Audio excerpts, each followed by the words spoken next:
Hi, welcome. I'm going to show you how I learned and understood a theorem favored by mathematicians and scientists alike, the Bayes theorem. Hop in, we are going for a ride. This theorem rests on three conceptual pillars, which we will unlock one by one to intuitively understand Bayes theorem. 1. Probability as a fraction. Probability arises when we can't predict an action's outcomes, like rolling a die. Think of it as our timeline splitting into all the different possibilities, and us randomly landing into one of them. Probability is simply the number of desired outcomes divided by the total number of possible outcomes, assuming they are all equally likely. So the probability of throwing a die and getting a 3 is 1 divided by 6. The probability of getting an even number is 3 divided by 6. Cool. First pillar has been unlocked. Now let's move on to the second one. 2. Conditional probability. You see, events often happen in steps, each step changing the probability of the next step. For example, when an important batter gets out, the win probability drops.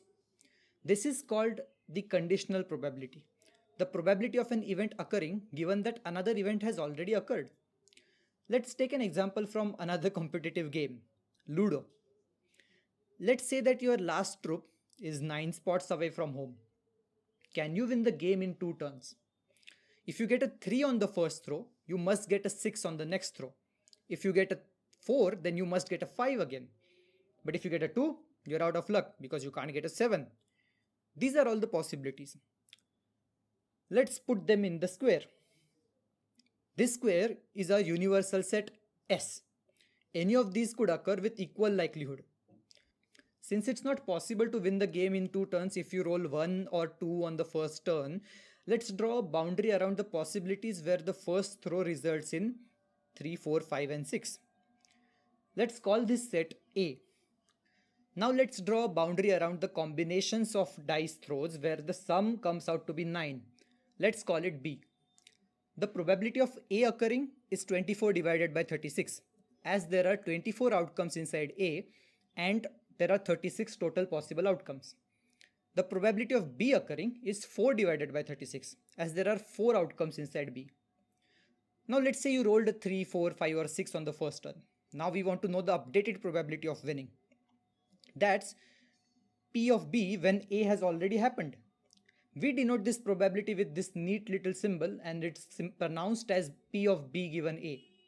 Since we need both A and B to occur, P of B given A should be proportional to the number of elements in the intersection of the sets A and B, denoted by this symbol and pronounced as B intersection A.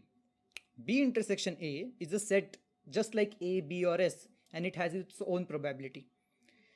And B intersection A is the same and it's equal to A intersection B. Now the probability of B given A isn't just the probability of B intersection A. You can pause the video and think about it.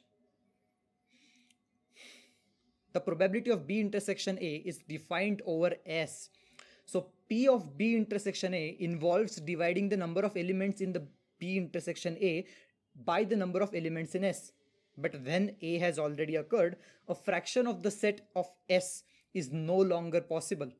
Our desired probability B given A is the number of elements in B intersection A divided by the number of possible outcomes where A has occurred, which is the number of elements in A.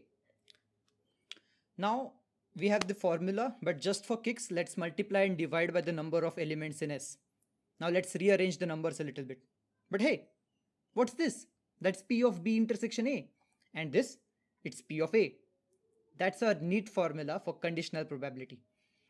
Remember that to find the P of B given A, we divide the P of B intersection A by P of A because once A occurs, the number of possibilities shrinks. Let's put numbers for our Ludo scene in here.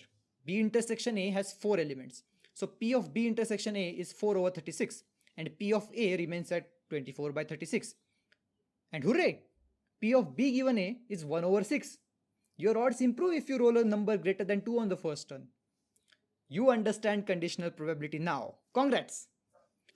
Some of you may have had a risky thought. What if we swap the positions of A and B? What in the time travel would it mean? Can we do that? Because A is supposed to happen before B, so how would it make sense to have probability of A given B? We understand that as backtracking, reverse conditional probability. For example, we can define A to be the set where the first die results in a number greater than 4. That's half of our previous A. Let's find the reverse conditional probability, P of A given B. The probability of A intersection B is now 2 divided by 36, and the probability of B is still 4 divided by 36. Beep boop beep beep boop. Yeah, so it's 1 over 2. This means that given you won the game in 2 turns, there is a 50% chance that you rolled either a 5 or 6. Simple, no? If you understand this, great, because reverse guessing is the basic idea behind Bayes theorem. You have already understood a simpler version of Bayes theorem. So yes, you can reverse A and B. You can swap them. Let's do one more thing. Let's rearrange some things. And once more. Now notice here how B intersection A and A intersection B are the same sets. That would mean this. And this is the multiplication rule of probability. It tells us that probabilities of event A and event B happening at the same time, or well, both of them happening, is the same, regardless of whether A happens first and then B, or B happens first and then A. Now, we just need to unlock the final pillar to understand Bayes' theorem completely. 3. The theorem of total probability. This theorem is a side quest that we need to unlock Bayes' theorem. What if sample space S were divided into n subsets, E1 to En, so that no subset is a null set, they don't intersect, and together they form S itself? Something like the basis vector set in geometry. In set theory, we call it a partition, and they're not the same things, by the way. Let's add an event A. What is the number of elements in A? We want to do a magic trick later, so let's try to express it in terms of EIs. So it would equal to the number of elements in A intersection E1 plus the number of elements in A intersection E2, and so on. This works because all of A's elements are contained somewhere in EIs and only once. Cool. Now let's divide both sides by the number of elements in S to get the probabilities as fractions. On the left side we have P of A, and on the right side we have P of A intersection E1 plus P of A intersection E2, and so on. Let's perform one more trick. Let's multiply and divide the first term by P of E1. So P of A intersection E1 divided by P of E1 becomes, drumroll please, P of A given E1. Let's do this for all the terms. And we find, now let's drop a big sigma to represent summation. And now we have, cool. This makes intuitive sense, doesn't it? Because you should read this as either first E1 happened and then A happened, or first E2 happened and then A happened, or first, you get the point. Now you are ready, my friend. You already understand Bayes' theorem. We just need to put 2 and 2 together. So let's ascend to the top now. 4. Bayes' theorem. Let's say that you organize a Ludo game every Sunday. You have a friend named Radhika who is sometimes late. Sometimes she walks to your house, sometimes she takes an auto rickshaw, but she strongly prefers walking. If she decides to walk, she starts very early and is very rarely late. When she takes an auto rickshaw, she is often late because traffic. One day she is late and you guys are bored. So you start placing bets on how she's coming over. Your friends say that since she's often late when she takes an auto rickshaw, she must be coming by an auto. What do you say? Auto rickshaw may seem obvious, but it can be totally wrong. Let us see why. Let S denote here the event where she comes to the game. She can come on foot or by auto rickshaw, E1 and E2. Now L is the event when she is late. Now remember, when she walks, she is seldom late, and when she takes an auto, she is often late. So let's change the areas to represent these probabilities properly. Here. Good. See, now your friends thought that this area was bigger than this area, so they bet on auto rickshaw. But they made a big mistake. E1 and E2 are not equally likely. Recall, she strongly prefers walking. So this is what the partition really looks like. Whoa, you should bet on walking even if she's rarely late when she walks. But how do we know that for sure? So let's write things down so we know. See, if she is late, she either walked or took an auto. Two possibilities. And if we do this, then this expression right here is the probability of her walking and being late out of the two possibilities. Walking and being late or taking an auto and being late. This is why I included the basic definition of probability as an entire pillar. So P of walk when late equals P of walk and late divided by P of walk and late plus P of auto and late, as there are only two possibilities. Simple, right? Now P of walk and late is equal to P of walk multiplied by P of late when walks. So because she has to walk first and then she has to be late when she walks. This comes from the multiplication rule of probability we proved earlier. Similarly, P of auto and late is equal to P of auto multiplied by P of late when hires auto. Awesome. Now let's put these into our original equation. Now let's put the symbols we defined. Cool. We solved the problems. Why don't we put this in more general terms? Now here, E's are the past possibilities and A is the given event. You should understand this as the probability of A having happened through EI from all the E's is the probability that EI happened and the probability of L happened given EI happened, divided by the sum of the probabilities of A happening through all the possibilities, all the E's, which by the way is the probability of A itself. That's it. That's Bayes theorem. Bayes theorem is the reverse conditional probability when we have lots of first level events. See, mathematically there is no forward or reverse. You can swap A and B without issues. Bayes theorem is the result derived from the basic formula of conditional probabilities, which is frequently used in real life. So let's see an example, a real life example where Bayes theorem opens our eyes hard.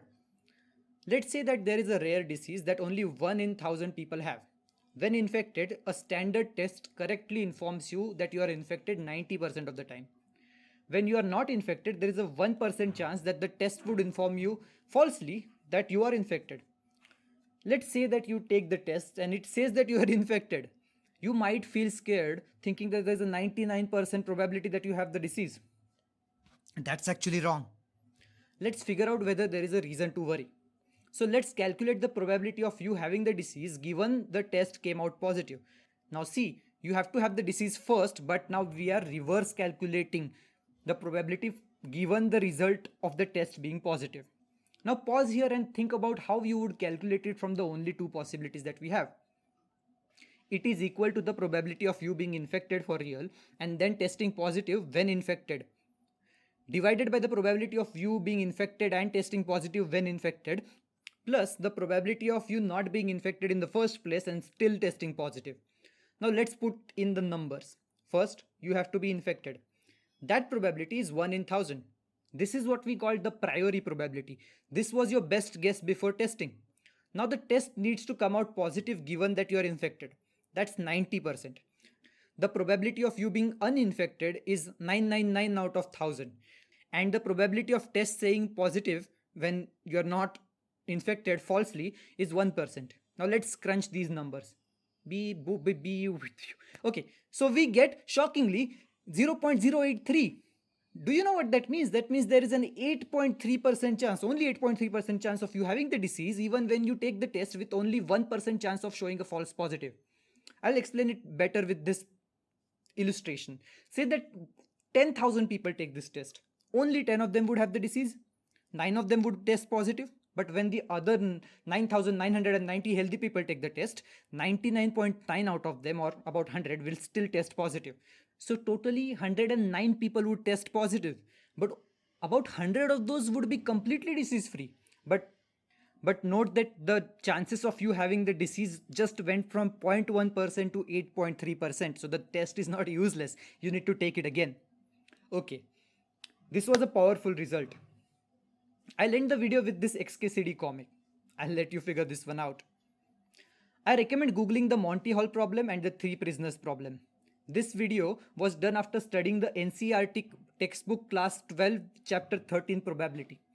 I recommend reading that and I strongly suggest solving the problems because online videos do not substitute understanding. You have to solve problems. That's it for this video. Thank you so much for watching.